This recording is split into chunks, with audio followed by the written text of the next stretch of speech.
ancien ministre d'État, ministre de la Défense de l'ancien président ivoirien Laurent Gbagbo.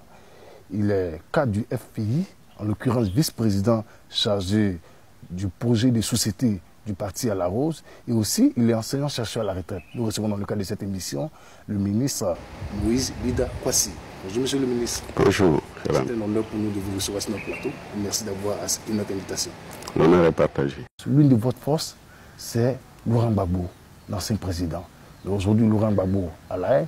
Vous pensez que sans Laurent Gbagbo, il ne peut y avoir de réconciliation?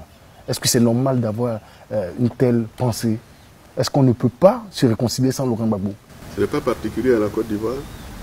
Vous savez que le régime raciste blanc d'Afrique du Sud a maintenu Nelson Mandela 27 ans en prison. Mais ils ont fini par se rendre compte au bout de la 27e année qu'il était indispensable de sortir Nelson Mandela de la prison pour engager un véritable dialogue politique pour conduire l'Afrique du Sud à la paix et à la réconciliation nationale.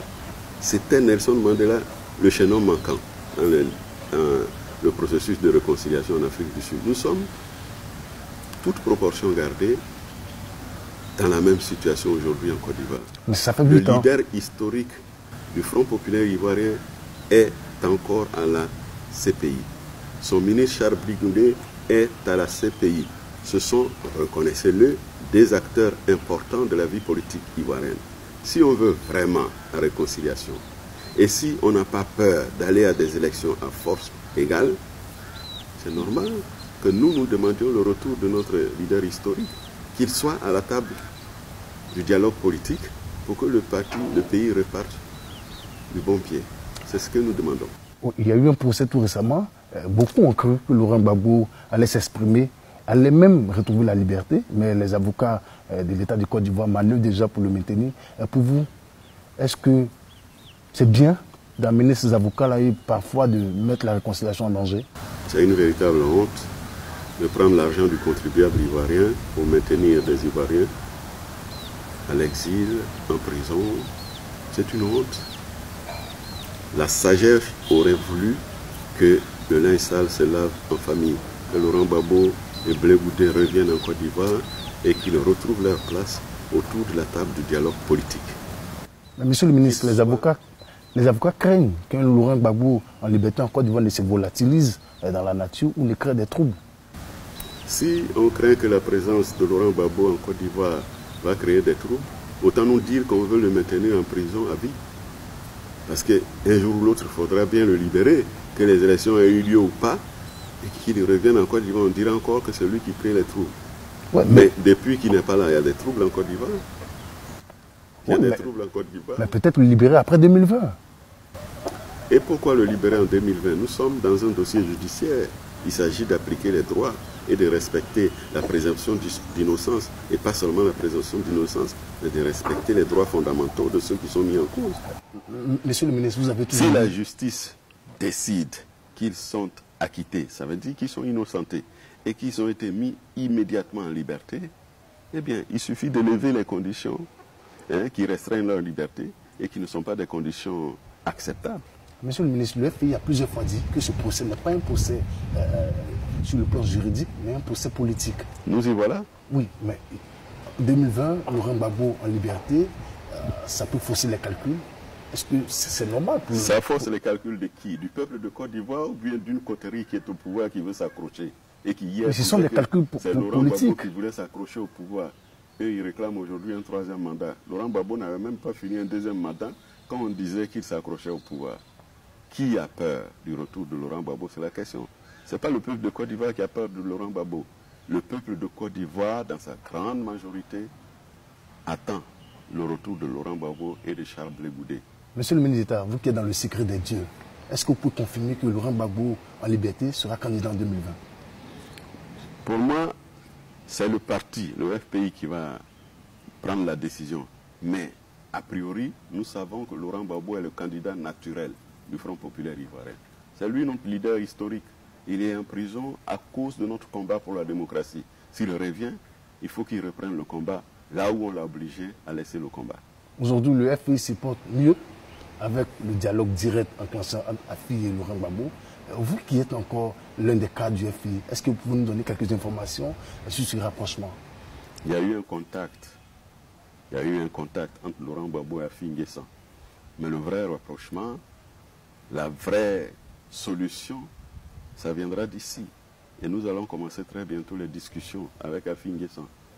Est-ce qu'on peut s'attendre à un congrès pour unifier le parti avant le début, la mi-2020? Le parti n'est pas divisé, il s'agit de le rassembler, de le remobiliser. Donc nous tiendrons un congrès extraordinaire, probablement un congrès de rassemblement. Et si Afi décide enfin, notre ex-président Afi N'Guessan décide enfin de rentrer dans la dynamique du rassemblement des militants du FPI, eh bien cela se fera. Monsieur le ministre, la pomme des discordes, vous demandez parfois à Afi N'Guessan de reconnaître qu'il est exclu du parti par le congrès des mamans. Est-ce que cette exigence tient encore? Ce n'est pas une exigence, c'est juste le principe de fonctionnement d'un parti politique. Quand l'instance suprême du parti prend une sanction, il faut lever la sanction. Si la sanction est levée, M. Afi N'Guessan regarde. M. Afi N'Guessan qui estime qu'il est le président. C'est son droit de le dire, mais qu'il sache aussi qu'il y a eu un congrès qu'il a sanctionné. Je veux vous rappeler un fait historique. On m'a accusé, à l'éclatement de la crise, d'être à l'origine de la crise, d'avoir trahi, d'avoir détourné 50 milliards, d'avoir collaboré avec la rébellion. J'ai accepté démocratiquement que le parti instruise ce dossier et qu'il me fasse comparaître dans une convention extraordinaire à l'Hôtel Ivoire en justice. Et le jugement a eu lieu. Ils ont vu sur la base de la commission d'enquête sur l'affaire Lida Kwasi qu'il n'y avait rien à retenir contre moi. Il n'y avait aucune preuve. Donc il y a eu un non-lieu. Je me suis plié. Alors que je savais dès le départ que c'était des fausses accusations. La preuve, le temps a démontré aujourd'hui que toutes ces accusations n'étaient fondées sur rien. Qu'il fasse la même chose s'il est démocrate. C'est tout. Monsieur le ministre, quel chemin? À quoi peut-on s'attendre une réconciliation de Laurent Gbagbo Afi pour un FPI qui aura un candidat en 2020? Est-ce qu'Afi N'Guessan sera le policier de Gbagbo en 2020? Il ne s'agit pas d'une réconciliation Laurent Gbagbo Afi. Il s'agit d'un rassemblement du Front populaire ivoirien, la réconciliation interne au FPI. Ce n'est pas deux personnalités qui sont en cause. Les deux personnalités que vous citez ne sont pas sur un même pied d'égalité. Il y en a un qui a déjà subi le suffrage universel en Côte d'Ivoire, qui a été investi de la fonction de président de la République, une fonction élective sur la base du suffrage universel. Le second, Pascal Afi N'Guessan, ne doit sa légitimité qu'à la nomination par Laurent Gbagbo. Donc ils ne sont pas sur le même pied d'égalité. Vous voyez, donc il ne s'agit pas, il est allé voir le président du FPI pour demander que le parti se rassemble à nouveau. Le président lui a dit, je suis d'accord, allez-y retrouver vos camarades à Abidjan et mener la discussion pour trouver la meilleure façon de vous rassembler. C'est tout. Sinon, il ne s'agit pas d'une réconciliation Afi-Gbagbo. On a cru voir Afi N'Guessan avoir des meetings à la place Pigaillot, mais malheureusement, Afi n'y était pas. Quelle explication nous donnez-vous à cette absence? Tout simplement parce qu'on n'avait pas encore commencé les discussions. Mais je vous dis, dans les prochains jours, nous commençons les discussions avec lui et vous verrez peut-être au prochain meeting, vous verrez peut-être la présence de Pascal Afi N'Guessan et de ses amis au grand rassemblement du Front populaire ivoirien. Monsieur le ministre, pourquoi est-ce que vous avez mis tant de temps pour ce rapprochement quand on sait que beaucoup de cadres sont décédés? N'oubliez pas que nous étions en prison et poursuivis pendant 8 ans. Et nous avons encore des camarades qui étaient en prison. Comment on peut être en prison et faire la réconciliation? Afi N'Guessan était avec moi à la prison civile de Bouna, avec Michel Gbagbo. Nous sommes sortis, mais moi j'ai été repris. Et j'ai fait encore 5 ans et demi en prison. Donc dans ces conditions-là, c'était difficile d'entreprendre d'autres étaient en des liberté, discussions. monsieur le ministre. Ceux qui étaient en liberté, vous savez, dans un parti, il y a les têtes d'affiche. Alors, quand vous savez que dans le Front populaire ivoirien, Lida Kwasi est en prison, Aswadou en prison, Oula Hubert en prison, enfin, des personnalités importantes du parti qui sont en prison ou en exil. Comment voulez-vous que cela se règle? Madame Gbagbo était aussi en prison. C'est maintenant qu'on nous a libérés depuis le 6 août 2018. C'est maintenant, en 2019, que le processus se met en marche pour rassembler à nouveau le Front populaire ivoirien et lui donner sa force. Monsieur le ministre, une question On vous sait très direct dans vos réponses. Est-ce qu'aujourd'hui, Mme Simone Gbagbo peut être candidate en 2020 quand on sait qu'elle est très adulée par les militants? On l'a vu à la place Fougaillou, elle a été ovationnée par les militants. Est-ce que vous ne pensez pas qu'aujourd'hui, à défaut de Laurent Gbagbo, elle peut vaillamment porter le drapeau du FPI en 2020? Toutes les hypothèses sont ouvertes pour tout le monde. Toutes les hypothèses sont ouvertes pour tout le monde. Vous savez, quand Nelson Mandela est sorti de prison, on disait aussi que Winnie Mandela était éligible à la fonction de président de la République d'Afrique du Sud parce qu'elle jouissait d'une grande sympathie dans le parti, parce qu'elle a supporté le martyre. C'est le cas de Mme Gbagbo. C'est le cas de Mme Gbagbo que les Ivoiriens ont vu souffrir aux côtés de son mari, aux mains de ce pouvoir. Donc, les peuples aiment les martyrs, je vous le rappelle. Il y a une vague de sympathie qui se porte vers elle. Mais ce n'est pas suffisant pour prétendre à la fonction. C'est encore l'onction du Front populaire ivoirien qui va déterminer qui pourra être ou pas candidat si Gbagbo ne l'est pas. En attendant, pour nous, celui qui est le candidat naturel du Front populaire ivoirien, dont la candidature ne souffre d'aucune contestation, c'est Laurent Gbagbo. Mais s'il n'est pas candidat, le reste, c'est au Congrès, aux instances du Front populaire ivoirien de décider.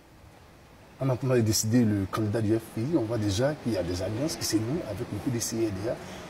Quand on sait le passé tumultueux entre le FPI de Laurent Gbagbo, le PDC et DBD, est-ce que vous pensez que cette alliance n'est pas une alliance de façade, pleine d'hypocrisie? Est-ce qu'elle est sincère? Non, non, et quand vous parlez d'hypocrisie, de sincérité, vous êtes dans l'émotion. En politique, ce qui compte, ce sont les faits. Vous voyez, les faits, les circonstances historiques commandent que le FPI et le PDCI se mettent ensemble pour mener la lutte pour la démocratie. C'est ce qui fait que nous faisons ce rapprochement. Ce n'est pas nos états d'âme qui comptent.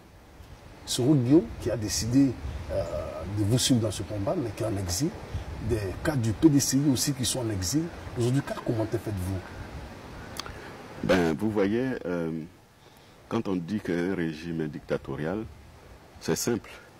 Vous voyez les indicateurs, les marqueurs sont là. Pourquoi tant de gens en exil? Pourquoi tant de gens en prison? Ben, c'est parce que ce régime use et abuse de la force. C'est un régime dictatorial, un régime autoritariste, et c'est ça qui donne ses résultats. Il a fini même par se retourner contre ses propres enfants. C'est pourquoi Soro Guillaume se retrouve en prison. Qui l'eût cru?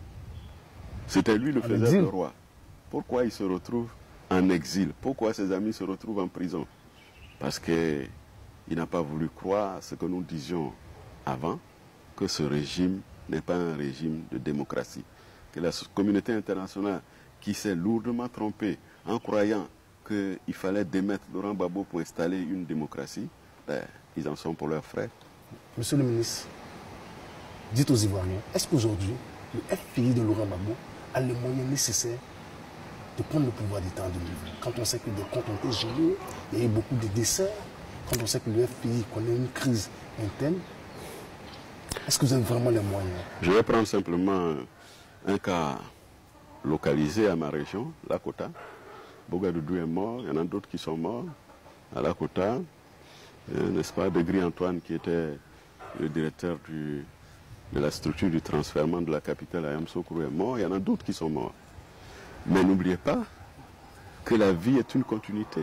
Nous avons recruté encore d'autres cadres qui sont de grande qualité. Donc les forces du FPI se renouvellent, les hommes du FPI se renouvellent. Et on a toujours des gens de qualité dans le Front populaire ivoirien pour relever le défi de la gouvernance.